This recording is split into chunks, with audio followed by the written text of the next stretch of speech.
15 ದಿನಗಳ ಅಂತರದಲ್ಲಿ ಪ್ಲಾಂಟೇಶನ್ ಮಾಡಿಕೊಂಡು ಥ್ರೂಔಟ್ ದ ಇಯರ್ ಕಸ್ಟಮರ್ಸ್ಗೆ ಆರ್ಗ್ಯಾನಿಕ್ ವೆಜಿಟೇಬಲ್ಸ್ನ ಸಪ್ಲೈ ಮಾಡೋ ಥರ ಪ್ಲಾನ್ ಮಾಡಿದ್ದೀವಿ.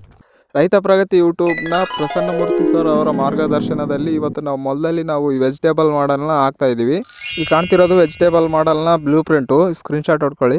ಈ ಪ್ಲಾಟ್ ಬಂದ್ಬಿಟ್ಟು ರಾಯಚೂರು ಹತ್ರ ಬರುತ್ತೆ. ಇದನ್ನ ನಮ್ಮಲ್ಲಿರೋ 1 ಎಕರೆಯಲ್ಲಿ ಅಪ್ಲೈ ಮಾಡಿ ಬೆಳಿತಾ ಇದೀವಿ. ನಾವು 1 ಎಕರೆ ಹೊಲನ 4 ಪಾರ್ಟಲ್ಲಿ ಡಿವೈಡ್ ಮಾಡಿಕೊಂಡು 15 ದಿನಗಳ ಅಂತರದಲ್ಲಿ ಪ್ಲಾಂಟೇಶನ್ ಮಾಡಿಕೊಂಡು ಥ್ರೂಔಟ್ ದ ಇಯರ್ ಕಸ್ಟಮರ್ಸ್ಗೆ ಆರ್ಗ್ಯಾನಿಕ್ ವೆಜಿಟೇಬಲ್ಸ್ನ ಸಪ್ಲೈ ಮಾಡೋ ಥರ ಪ್ಲಾನ್ ಮಾಡಿದ್ದೀವಿ. ಬೇಸಿಕಲಿ ಈ ಮಾಡೆಲ್ ಇಂದ ಕಡಿಮೆ ಜಾಗದಲ್ಲಿ ಹೆಚ್ಚು ವೆಜಿಟೇಬಲ್ಸ್ ನ ಬೆಳಿಬಹುದು. ಬ್ಲೂ ಪ್ರಿಂಟ್ ಅಲ್ಲಿ ಏನಿದೆ ಅಂತ ಎಕ್ಸ್ಪ್ಲೇನ್ ಮಾಡ್ತೀನಿ ಕೇಳ್ರಿ. ಫಸ್ಟ್ 3 ಅಡಿ ಆಗಲದ ಬೆಡ್ ಮಾಡ್ಕೋಬೇಕು. ಆ ಕಡೆ ಈ ಕಡೆ ಖಾಲಿ ಬಿಟ್ಕೋಬೇಕು 2 ಅಡಿ. ಆ ಬೆಡ್ ಮೇಲೆ ಫೀಟಿಗೆ ಒಂದು ಅಡ್ಡಗೆರೆ ಹೊಡ್ಕೊಂಡು ಅದರಲ್ಲಿ ಲೀಫ್ ವೆಜಿಟೇಬಲ್ಸ್ ನ ಹಾಕಬೇಕು. ಅಂತಂದ್ರೆ ಕೊತ್ತಂಬರಿ, ಮೆಂತೆ, ಪಾಲಕ್. ನೆಕ್ಸ್ಟ್ ಬೆಡ್ ಆ ಕಡೆ ಈ ಕಡೆ ಎಡ್ಜ್ ಅಲ್ಲಿ ಉದ್ದ ಗೆರೆ ಎಳ್ಕೊಂಡು ಅದರಲ್ಲಿ ಗಡ್ಡೆ ವೆಜಿಟೇಬಲ್ಸ್ ಅಂತಂದ್ರೆ ಮುಲ್ಲಂಗಿ, ಕ್ಯಾರೆಟ್, ಬೀಟ್ರೂಟ್ ಆ ತರ ಹಾಕಬೇಕು. ಬೆಡ್ಡಿನ ಮಧ್ಯದಲ್ಲಿ 2 ಫೀಟಿಗೆ ಒಂದು ಗಿಡ ತರಕಾರಿ ಅಂತಂದ್ರೆ ಟೊಮ್ಯಾಟೊ, ಬದನೆಕಾಯಿ, ಬೆಂಡೆಕಾಯಿ ಈ ತರನ ಹಾಕಬೇಕು. ನೆಕ್ಸ್ಟ್ 15 ಅಡಿ ಇಂಟು 15 ಅಡಿಯಲ್ಲಿ ನುಗ್ಗೆ ಬೀಜನ ಹಾಕಬೇಕು. ನೆಕ್ಸ್ಟ್ ಇಯರ್ ಇಂದ ಆ ನುಗ್ಗೆ ಗಿಡಕ್ಕೆ ಬಳ್ಳಿ ತರಕಾರಿನ ಹಬ್ಸಬಹುದು.